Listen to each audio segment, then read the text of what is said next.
Welcome to this session, which unfortunately I think a lot of people are leaving, but this is going to be actually one of the most interesting sessions of the entire conference.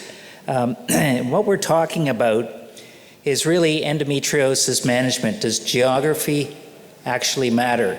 And when we say geography, we're talking about big concept geography. Different countries, different provider payment systems, different cultures within patient groups. There's a lot of factors that may impact on management. So ABBVIE has sponsored this, and basically it's open to all healthcare workers, professionals only.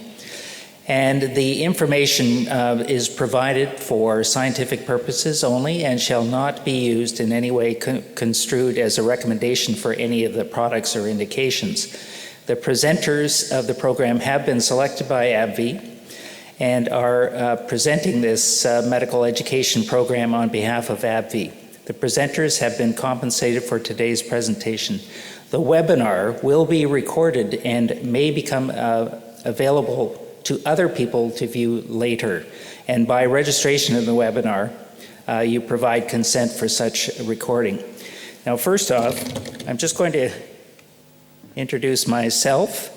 So I'm Nicholas Leyland. I'm from Canada, from McMaster University, and I work in the area of minimally invasive surgery throughout my career. But we have some younger, less gray hair, but nonetheless accomplished people that have been selected for this. The first is Dr. Yuri Dior, who's a senior lecturer at the and director of the Center for Endometriosis of the Hadassah Hebrew University in Jerusalem. He did his obstetrics and gynecology training there as well, and his MD, and then went across the big pond to Australia to the Royal Women's for his fellowship in advanced laparoscopic surgery. So we're happy to have him. And next to Yuri is Jessica Opoku Anan, who's an associate professor now at Columbia University, where she's the director of the Endometriosis Center. She also works at Irving Medical Center in New York, New York. And she trained at Johns Hopkins, both for undergrad as well as medical school, and then went on to Washington University to do her advanced training fellowship in laparoscopic surgery. So the objectives today are broad. But we're going to actually talk about the challenges of establishing an endometriosis center in Jerusalem, and two, to discuss the impact of culture on endometriosis management. And when we talk about culture or geography, that is very broad interpretation. And we want to review the impact of healthcare models in endometriosis management. And that's one of the areas of interest that I have in terms of systems and provider payment systems and how that influences people's behavior in terms of what they offer to patients. Number four, to highlight the importance of a multidisciplinary treatment approach to endometriosis management. And certainly we've been evolving towards this over many years from the perspective of being a surgeon and just treating things surgically or medically to understanding pain, as we heard earlier today, and understanding which patients will benefit from surgery and which will not.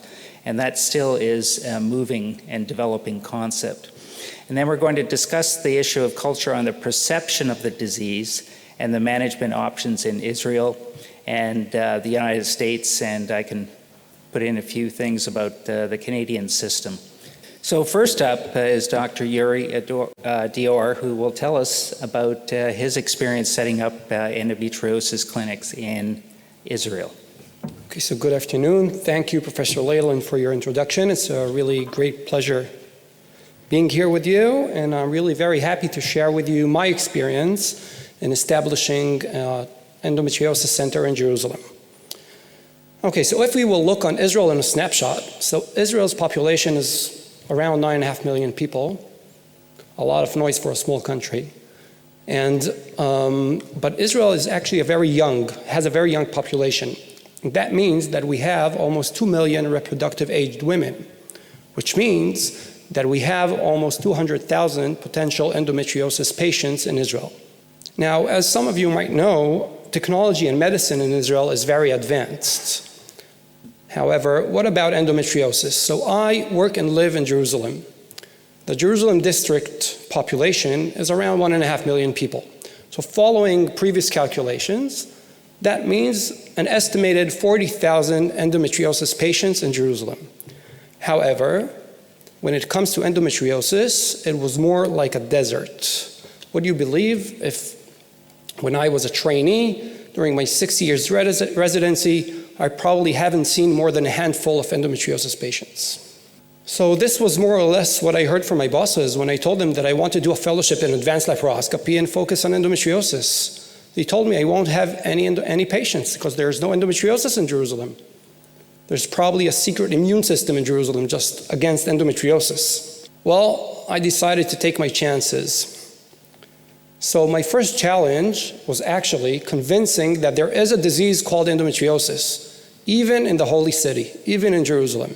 Or wording it otherwise, the challenge was to make the desert bloom. Well, the challenge was well accepted. Now, do not think that this was an easy task. It's not easy at all dealing with the prejudice and with a total lack of awareness of the disease. But I think that the decision to deal with this challenge was the first and important step climbing this mountain. Now, Israel is known to some as startup nation, but the truth is that Israel is the fertility nation, with a fertility rate higher than 3.1, and in Jerusalem it's actually higher. That's much higher than any other country in the OECD. Now, the traditional Israeli policy is to allocate resources to fertility. For example, IVF in Israel is free up to the age of 45 and 2 children with no limit on number of cycles. So very often I see patients who come with terrible pain and they just tell me, Dr. Dior, forget about my pain, just take care of my fertility. So second challenge is understanding and addressing this culture in which fertility is almost always main priority. So we're talking here about how geography matters. So I did my training in Australia at the Royal Women's Hospital in Melbourne in Australia. And I was there almost 3 years. When I was there was quite a good balance between pain and fertility. But where I currently am, very often fertility has a higher weight than pain when it comes to endometriosis decision making. Okay, my third challenge was establishing a true multidisciplinary center. So when I first had a meeting with the management of my hospital, trying to convince them to open the center, I told them, look, this is not a one-man show. We need more than one doctor, and we need nurses and ultrasound specialists and surgical equipment and pain specialists and alternative medicine and psychologists and so on. Now try doing this for a fictional disease. So we accepted the challenges, got the support of all the important people, and hit the road. Our treatment strategy is built on 3 main principles. First and very important principle is a patient-centered treatment. Just like Professor Czaccaroni said, we're not looking on the lesion, we're looking on the patient. Second treatment principle is addressing our unique challenges with our culture. And third is obviously staying in line with guidelines and with literature. Now, when talking about patient-centered treatment, this also means collaborating with patient groups. So one of the first steps was to collaborate with Endo Israel, which is a very active patient activist endometriosis group. So for example, we have an annual conference only for patients together with them. There is a very open doctor and activist communication between us. We initiate and participate in public activities to increase awareness. Okay, so based on those principles, we aim to build a treatment algorithm which will provide, on the one hand, a true multidisciplinary treatment, and on the other hand, would provide a tailored treatment for each patient as per her needs. However, Even though we have an algorithm, first rule for every algorithm is never stick to it. Be flexible. Okay, so our algorithm is guided by these 5 obvious main questions, and we'll run through them. Pain symptoms, coexisting conditions, endometriosis type, fertility plans, and the presence or absence of adenomyosis. Okay, so when it comes to pain, that's obviously the first question. We are most interested in the functional status of the patient. Again, we are patient-centered. So we want to understand the patient functional status. That could be achieved just with questioning the patients, adding functional questionnaires we are all familiar with. Now, thinking about the patient and trying to really understand the patient's quality of life, we always need to address coexisting conditions. Endometriosis is more than just a disease. It's a wide syndrome. And we all know all other coexisting conditions, gastroenterologic conditions, urologic conditions, depression, anxiety, post-trauma, all of those are very, very relevant for patients with endometriosis. Okay, next clinical question guiding our treatment algorithm is endometriosis type. We need to know what endometriosis type we're dealing with. Is it superficial endometriosis? Is it deep endometriosis? Or is the main phenotype ovarian endometriosis? Now, I actually think this is a very important question. We all know how relevant this is given the knowledge we're gathering, especially in the last decade, pointing on deep endometriosis as a separate entity with particular implications. Okay, next question is obviously fertility plans. Now, this is the title of an algorithm for endometriosis management that was published in The Lancet 2 years ago. And according to this algorithm, management is divided according to pain or infertility, reflecting on the importance of fertility for endometriosis patients. However, we all know that many patients suffer both pain and infertility. And even if the patient doesn't suffer infertility, a lot of our patients with pain are worried about their future fertility. Okay, so we are all very familiar with our treatment toolbox, including hormonal treatment, surgery, fertility treatment when needed, painkillers, alternative medicine, nutrition, psychological support, cooperation with and collaboration with other disciplines such as colorectal surgeons, and so on. Our medical toolbox is also really well known and mainly comprised of hormonal treatments. Now, let's admit it really lacks creativity. It is worth mentioning, though, that in Israel we do have GnRH antagonists, which is quite helpful for patients with pain.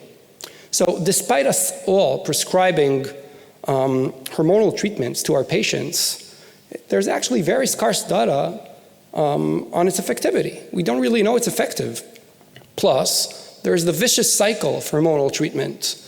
So some patients get breakthrough bleeding, then their pain gets worse, we change their pill, and then they get side effects. They get side effects, we go back to the first pill, and here's our vicious cycle. Now, adding cultural complexity here, so in Israel, there is a large religious community, especially in Jerusalem, for which they avoid intimate relations in the days or in the week after bleeding or spotting. So having breakthrough bleeding, even mild bleeding, is a local cultural challenge which requires creativity. Okay, so based on all of this, we built the following treatment algorithm. I will run through it, and the purpose is to quickly show how the previous principles and our cultural challenges and geography are implemented into the way we treat our patients. Okay, so first question is obviously, does the patient suffer pain? If the patient has minimal or no symptoms, then the next question is, what type of endometriosis we're dealing with? If we're dealing with ovarian endometriosis, so then we obviously assess malignancy risk factors and size, but we always actively assess ovarian reserve for every patient with ovarian endometriosis. Now again, our culture, we are very conservative and we will try to observe as long as we can and not intervene. If it's deep endometriosis, we usually will just observe or maybe give some medical treatment. However, if the patient has pain and it affects her function, then next question would be, what are the patient's fertility plans? Now, if the patient desires fertility in the short time frame, then we go to a totally different endometriosis fertility algorithm that I will not show here today due to time constraints. However, in a nutshell, the fertility algorithm also demonstrates very nicely the impact of culture and geography. Just as an example, surgery for fertility patients in Israel would be postponed to a very late stage. Okay, now if the patient has pain but is not interested currently in fertility, in pregnancy, then again, we ask what endometriosis type we're dealing with. So we're talking now about a patient that has pain, her function is not so good, and she's not desiring to get pregnant soon. If she has ovarian endometriosis, if it's a small endometrioma, that would probably warrant medical management. If it's a large endometrioma, and by saying large, I mean larger than 5, 6, or even 7 centimeters, only then we will consider surgery. But in any case of ovarian endometriosis in Israel, we will always test ovarian reserve, and we will offer fertility preservation. Actually, it's mandatory to offer fertility preservation for any patient who undergoes surgery for endometriomas. Actually, in Israel, a patient with an endometrioma larger than 4 centimeters and an ovarian reserve lower than the 25th percentile gets 4 cycles of IVF for fertility preservation free, governmental funded. Okay, if we're talking about non-ovarian endometriosis, obviously we start with hormonal treatment, with a pill. The second line, and only third or fourth line will be surgery. Now, we know that medical treatment is less effective for deep endometriosis, but again, our geography and our culture will push us to postpone surgery as much as we can. Now, this is also the time to consider the presence of adenomyosis and to consider a progesterone-releasing IUD, and obviously putting the patient in the center, looking at other symptoms and other conditions, and treating them in a multidisciplinary fashion and address them as needed.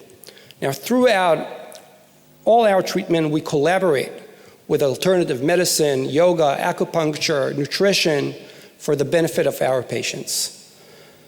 So my take-home message is that endometriosis is not just a disease or just a complex disease, it's a wide syndrome. Geography and culture are very important in the decision-making process. And when we make decisions together with our patients, it's very much influenced from the culture. And most importantly, we must be flexible and always, always put the patient in the center. Thanks. I'm going to switch gears a little bit and talk about my experience working in the United States and training there. I was also asked to talk a little bit about my time practicing in Sub-Saharan Africa and Ghana and Uganda, but this is mostly focusing on the United States. So for the United States, there's about 4.1 million women of reproductive age, and as anticipated, about 10% of those women have endometriosis. That turns into about 71 to 87% of patients with chronic pelvic pain and about half of the patients with infertility.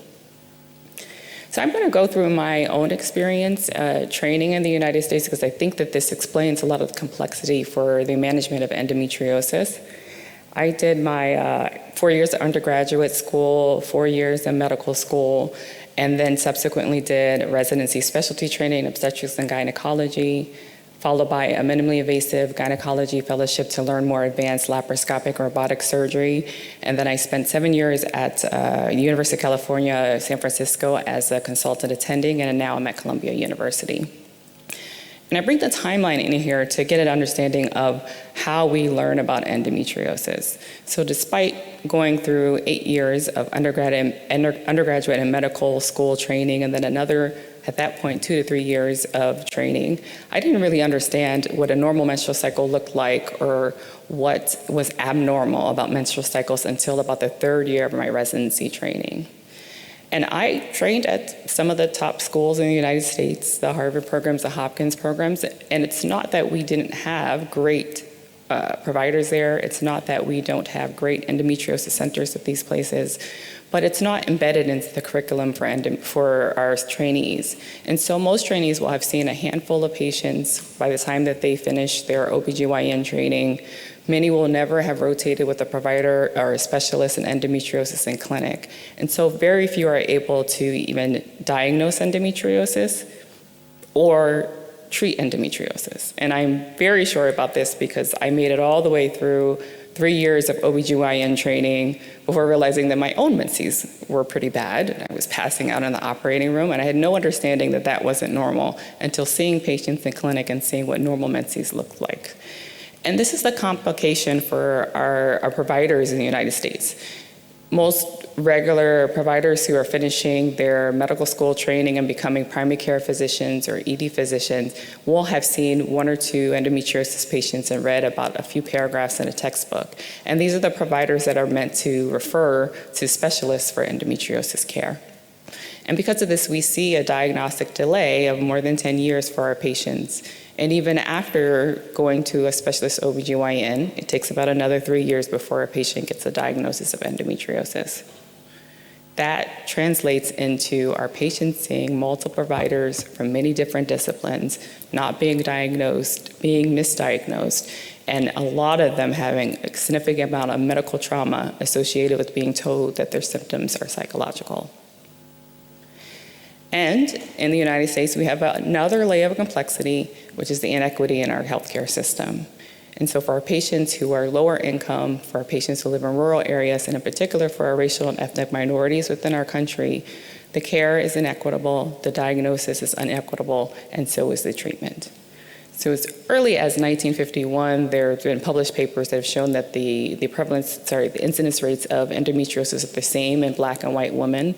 But despite this, in all of our textbooks, there are quotes from prevalence studies that show that the rates of endometriosis are about half in Black and Latinx women. And that's what many providers think. So for our racial and ethnic minorities, endometriosis is very often not the first thing that comes to mind when you have a patient who has severe menstrual cycles or has heavy bleeding. Even the classic presentations of endometriosis, patients are often misdiagnosed. And once they are diagnosed, there are differences in treatment. A recent paper just came out that looked at surgical care for endometriosis, and it's clear that for racial and ethnic minorities, those patients are less likely to receive a laparoscopy compared to a laparotomy. They have more complications, and they're more likely to receive surgery that eliminates their ability to have children in the future. So that's the complexity of the United States. We still have a big racism problem. We have inequities related to income and location. But even beyond that, there are issues with our diagnosis of endometriosis beyond what is based on a provider's understanding.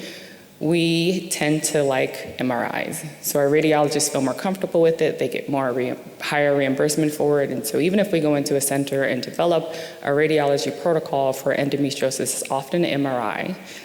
The issue is that most of our insurance companies will not cover these advanced MRIs, and patients often do not have access to getting these as they would with an ultrasound. So I'm going to go back to my US training. I finished an OBGYN training and the Brigham Women's Mass General program. I went on to do a fellowship training in advanced laparoscopy. And here, I really learned great surgical excision of endometriosis. And I began to understand the medical management of endometriosis care. But it wasn't really until several years into practice that I truly had a better understanding of how to manage endometriosis patients. And that's because I fully, aggressively, surgically excised all the endometriosis. I put patients in all the classic treatments for hormonal suppression, and I still had patients with pain. And as been mentioned in previous talks, with the recent talk with Dr. Asani and with the talk with Dr. Dior, I really switched models to think about a more multidisciplinary approach. And it's just from seeing so many patients who were not getting better with just full surgical excision and medical management. So our treatment options are similar to what's been reported in all the literature. First-line therapies are NSAIDs, progestins, combined oral contraceptions. Second-line therapy with GnRH agonists, antagonists, stanozol, and many of us are using more experimental aromatase inhibitors in our postmenopausal women in certain patient populations. Surgery, mostly deferring to laparoscopy, but in some cases, laparotomies for full surgical excision, some interruption of nerve pathways in select patients, and hysterectomy and oophorectomy as indicated. But the problem with the United States is that not everybody even receives this level of care. There is no national healthcare system, so this means that there's no standardization. Patients are not able to go to their primary care doctor and get referred to a center of excellence for endometriosis. Many patients that are going to our centers are finding out how to get there on their own through social media platforms or through their friends and family.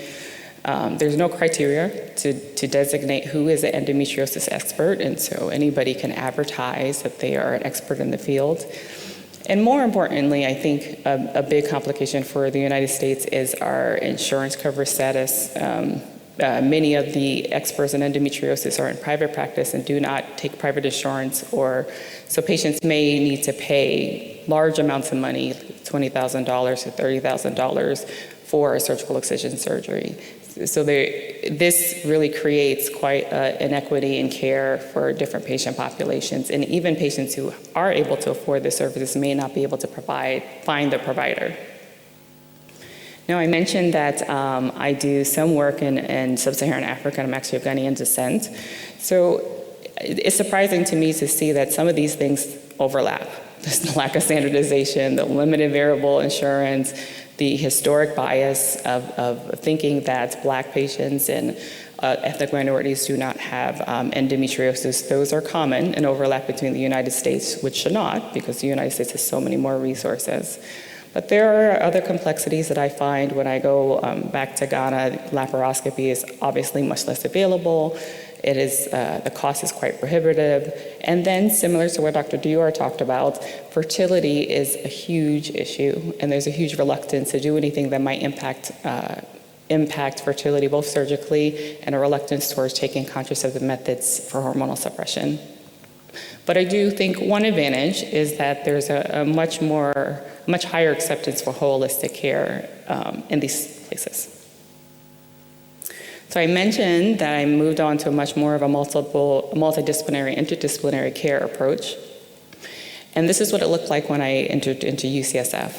We created a really comprehensive multidisciplinary center that included gynecologists, a psychologist, reproductive endocrinologists, and fertility doctors, pain service, physical therapy, our ultra-integrative center, sexual health, urogyne, all of the regular colorectal urology, pathology to improve diagnosis of endometriosis surgically, researchers, patient advisory boards, and thoracic surgery. And our goal was to enhance collaboration in clinical care and research for endometriosis. We improved patient navigation by including a patient navigator to coordinate all of the care, and we improved patient satisfaction by promoting earlier diagnosis, comprehensive treatment plans, and education on endometriosis. We began to do a little bit of community and social media outreach and some training of our trainees and healthcare providers that are not physicians and support staff. And we began to start promoting a more holistic approach to endometriosis care. And I mentioned part of that was also our collaborations with Makerere University in Uganda and Luca Health in Ghana. And our primary goal for this multidisciplinary center was to, one, identify the extent of disease, do full surgical excision with the right surgeon when necessary, and to conserve ineffective organs. And our secondary goal was to enhance collaboration between services, elevate quality of image interpretation and also our pathology interpretation, and to elevate the quality of surgery for endometriosis and to serve as a platform for research. I wanted to really bring this out because I do think in California it was a great platform to include integrative medicine because it's part of the culture. But we also offered all of these services: yoga, acupuncture, dietary changes, physical therapy, massage, biofeedback tents, mind-body classes, anti-inflammatory diets, and psychological counseling to all of our patients. And we were impressed by the uptake for our patients. They really wanted something else besides surgery and medical management, as well as how efficient it was to improve care. And what happened is we had a huge increase in volume. Our surgical wait times increased to about 6 months. Our wait times to going from coming into our center to surgery increased to almost a year. And that was a great thing, but it caused a problem because we don't have enough endometriosis surgeons or specialists to take care of our patient population. And these wait times are not suitable for people who are in extreme pain. So now a transition. I moved to Columbia University, where I'm building another multidisciplinary endometriosis surgery center, and I'm able to build upon the lessons that I learned at UCSF.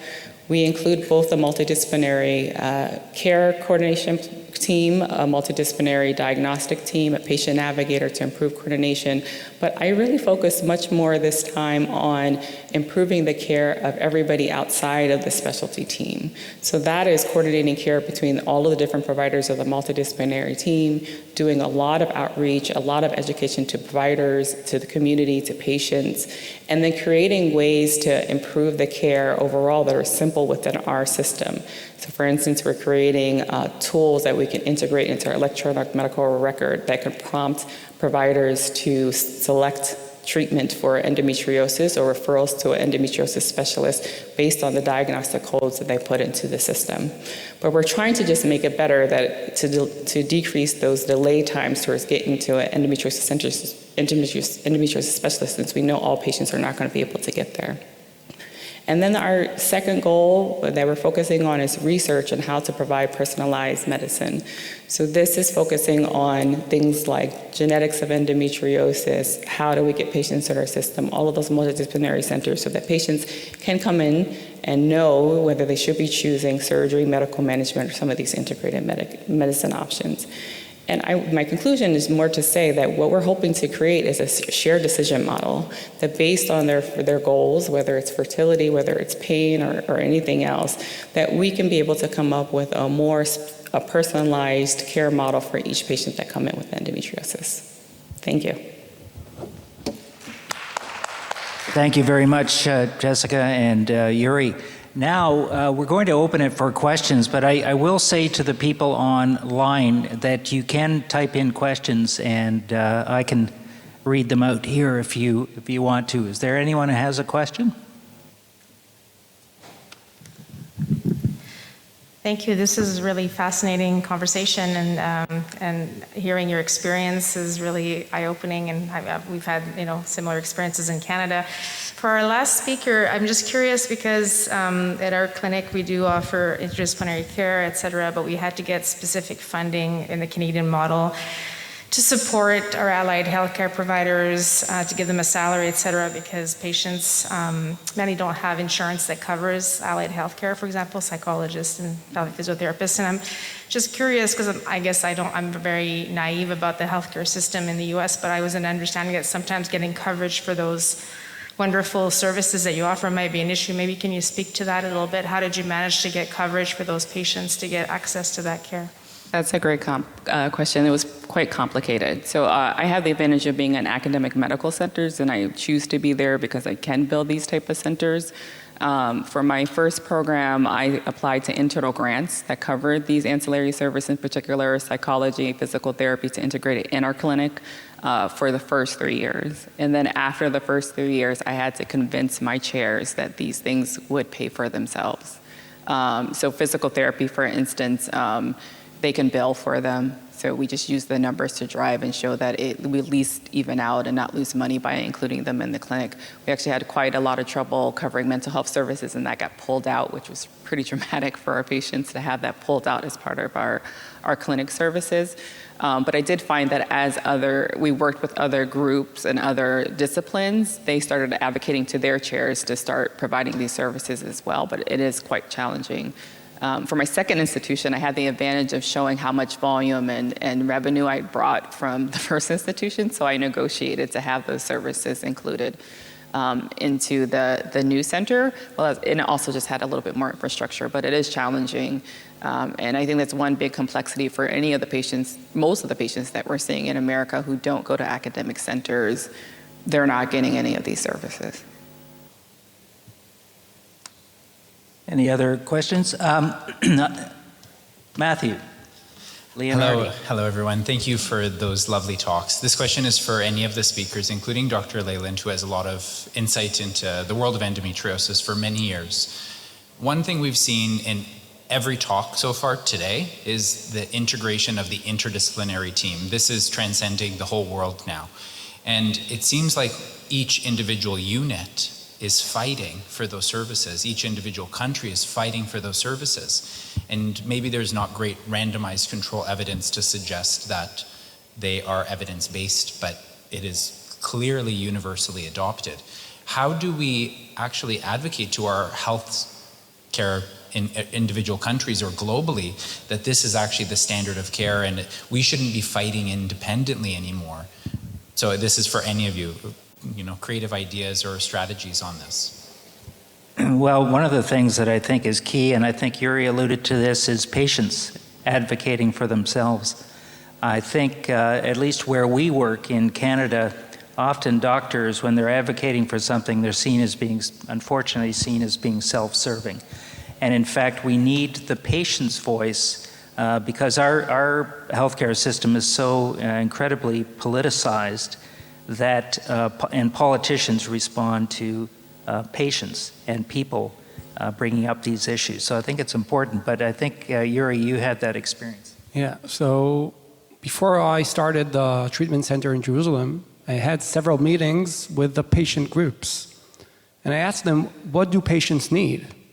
And they said, look, we don't need only doctors, we need everything. So, in Israel, the hospitals, the public hospitals are non-profit hospitals, but they are very interested in their profit. So when I went to the hospital management, I told them, look, if you want this center and you want income from this center, I need a psychologist, I need a nutritionist, and I need a physical therapy in-house. And that's the way I convinced them, and the way it works, every patient that walks into our door can go and see each one of them. You just need to deliver the message. I will say, so Matthew, actually, this is interesting. I was trying to integrate ultrasound into our clinic. I thought it was an amazing idea, and I was in my chair, and I said, we need to hire this person. He's going to do this. I promise you, this is good. It'll bring lots of revenue. And I was told flat out, that's an argument between our obstetric radiologist and our radiology team, and I'm not willing to fight that fight. So sometimes we lose. We're not able to do it. But also, I think pivoting on now, I'm focusing much more on publishing. So publishing the utility of physical therapy, publishing about the utility of vaginal suppositories, publishing about all of these interdisciplinary things that we're all doing, because I think we're not going to get any buy-in until we can prove that these things are helpful. The Canadian system is quite different because patients actually, if we increase the volume of any service, it actually just drains the system of resources. So it's hard to argue from the point of view that, well, this is going to bring in revenue, because our system is exact opposite of the United States in that we hospitals would rather function with no doctors and no patients, but they can't, but they are trying to. But unfortunately, so it is a real uphill battle to get this, but I think that with good people like Matthew and others advocating and working with patient advocates, we can make some changes. So I have a question for the two of you.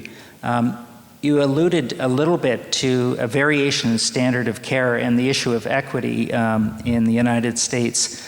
Why is it, in your opinion, we still have this huge variation in standard of care for many things, and in particular in minimally invasive surgery?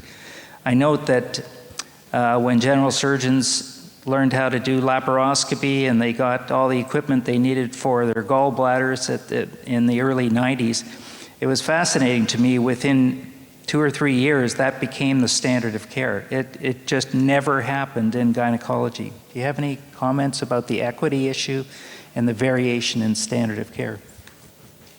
We do not have a nationalized healthcare system. So that's honestly, for the United States, there's no way to regulate what happens in private practice, for instance. And so we have a huge variability there. We also have our major organization is, or minimally invasive in surgery, laparoscopic advanced surgery is not a specific discipline, accredited a program. And so our major organizations are filled with specialists and non-specialists, and there is an incentive financially for non-specialists to not want us to be able to bill well for the more advanced laparoscopic surgeries. So until we can kind of say that there should be some referrals to specialists and that we should get compensated appropriately for the work that we do, it's always going to be there. The work is still going to be done in the hands of people who don't do laparoscopy. In Israel, it's a bit different. In Israel, there are two major public systems. There's the major health system. There's the public system and the private system, which is totally separated, except in Jerusalem, where I work, and the rest of the country, totally different hospitals. So public hospitals, I think nationwide, we all act quite similarly. Yeah, we don't have national guidelines, but in the field, we all act quite similarly. Private is more a jungle, as you can imagine. Another question that came up was, when you're treating these patients in whatever fashion, when and how do you decide that the therapy that you're initiating is effective? How long do you wait for whatever it is? And how do you determine that clinically? Some of that's practical and some of it is possibly evidence-based. I think in general, we can't get patients in for more than 3 months at a time. So for a follow-up, so it's usually 3 months follow-up for most things. I also think that's enough time to see if hormonal suppression or physical therapy works. So some of it is just practical. But we offer a lot of these things to every single patient that comes into the clinic. So the offering of these kind of integrative medicine approaches are offered to everybody. Hormonal suppression is offered to everybody. Surgery is not offered to everybody, but we talk about all three of those things to every single patient at the first visit. Yeah, I think it's a really good question, and I think it really differs between patients. Because in our center also, we try to see patients every 3 months. It's very difficult because the wait list is very long, but we try to see patients every 3 months. And if a patient is knocking on our door after 2 weeks, I can't bear with this pain, you need to adjust. So I don't think there's like a number that we can quote 2 or 3 months. Try to adapt ourselves to the patient. And I think that's one of the changes that are happening, that we are really focused, all of us are focused on the patient's symptoms and the way she is. Another question from online is, when do you decide that surgery is indicated for a patient? What are the criteria that would say you need to operate on this patient? I always say that there are 4 main indications for surgery. First indication is this is what the patient wants, right? The patient can choose, can say, I don't want hormonal treatment, I don't want anything else, I want surgery. Usually this will not be my advice, but the patient is the boss, not me. That's number 1. Number 2, we know that about 1/3 of patients on hormonal treatment, they suffer adverse effects. We have the big issue of breakthrough bleeding in Israel. So patients who fail hormonal treatment 2 or 3 lines, that's another indication. We have patients, that's the 3rd indication. We have patients who have contraindications for hormonal treatments, coagulation issues, and so on. And 4th indication is obviously fertility. When to operate for fertility patients, that's a totally separate question. My management style is similar. So patients who have failed or declined hormonal therapy, infertility, and then I do think it's we do have issues with equity, as I mentioned, and so some patients really just need a diagnosis. They need a pathology-proven diagnosis to get clinical treatment, and so there are patients that just need a diagnosis that I will do a surgery for. So do you mean their insurers want a definitive diagnosis before they will cover? No, we have real racial disparities in the United States. Yeah. So certain patients will continually go to the emergency room or their primary care doctor over and over and over again and get diagnosed with ruptured cysts every single time, or get diagnosed with psychological components. And so they need the diagnosis in their chart, pathology proven, to start to get care.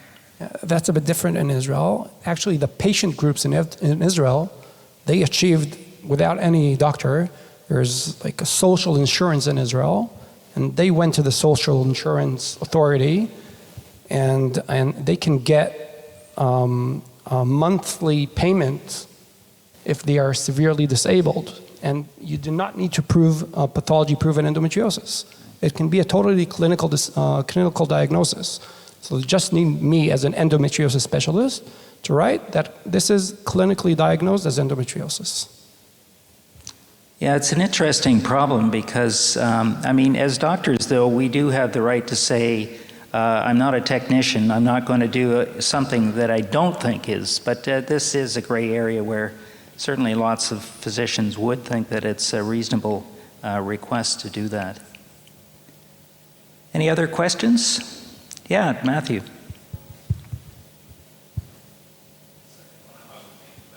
One of the things that I'm struggling with is discharging patients. So any strategies on how to effectively get them on treatment, maybe surgery, maybe not surgery, but when do you discharge them? And do you have a plan in place for them when they are discharged as to what they do with their family doctor, their GP, and when they need to come back to you, if they need to come back to you?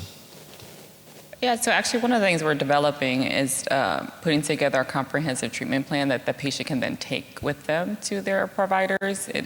I find that when we do that, the primary care doctors feel more comfortable, and that treatment plan says, you need to keep this patient in PT, this person needs to be on this amount of hormonal suppression, this is what it looks like if they fail this, the next line would be this. Please send back for surgery for this indication or send back to our center if this happens, don't start opioids. Like it really is quite... we tell them where the services are and everything, and that does help both the patient and other outside providers to feel comfortable managing the patient long term. Yeah, I also learned that when we started, so after I felt that the patient is okay and feeling well, so that's it. But I learned that we can't force discharge, and the patient can come whenever she needs. But the thing we did now, because of the very long wait list, we're now training community doctors, that's like primary care physicians, the health system in Israel is a bit different, to know how to manage those patients outside the hospital. I think that's a really good strategy, but clearly primary care providers, both pediatricians who see the teenagers as well as the family doctors are unfortunately not getting a lot of education about endometriosis, so we need to help them if there is a strategy to be able to follow them up. But I think in talking to patients, I always say that this is a reproductive lifelong disease and can even affect people in menopause, but so it's not as though you're going to go away, but you're the best judge of your own disease. If you are not getting the effective treatment of whatever it is no longer because they're developing progesterone resistance or whatever, then they need to come back and get back into the clinic, and then we can look at other options for management. So I think what has happened before, and I've seen a lot, is people used to operate on them, just send them away. And the placebo effect lasts for a long period of time. It certainly is within the window where they've seen them and follow up. And they don't get to see the people who reoccur within a year or 2 years or up to 5 years. So I think it's important for all of us to realize that there has to be a long-term plan for this, and whoever is providing that needs to be aware of how to manage these patients going forward. I would just add that also one of the other patient populations that I think there's a huge disparity in care for are adolescent patients. And so in my prior institution, after getting called, the ones they knew I was there, getting called every single time they had a horrible admission of an adolescent patient, I just started educating all of their providers, doing lectures for their residents and their nurse practitioners and their consultants, and that really helped, because then all of those patients were able to go back to those services because they felt more comfortable. And then at Columbia, we're developing adolescent and child endometriosis centers, so that specifically the more education you can do to the providers in the community, then you don't have to manage everything. Yeah. ABBVIE, I'd like to thank them for supporting this this session, but they have been very supportive in trying to help us educate clinicians in all of those groups, but also having direct-to-patient and families, nurse practitioners, school nurses, because those are the people who often will see these young girls, and often they are just unaware of what is available for them. And that patients' families, unfortunately, often normalize this. You know, it's just your period, suck it up. I had the same problem. And basically, we need to get to those people to say that when it's impacting on their education, their missing school, that it can significantly impact on the trajectory of their entire life. So, but ABBVIE has been very helpful in providing some of the support for education in that area.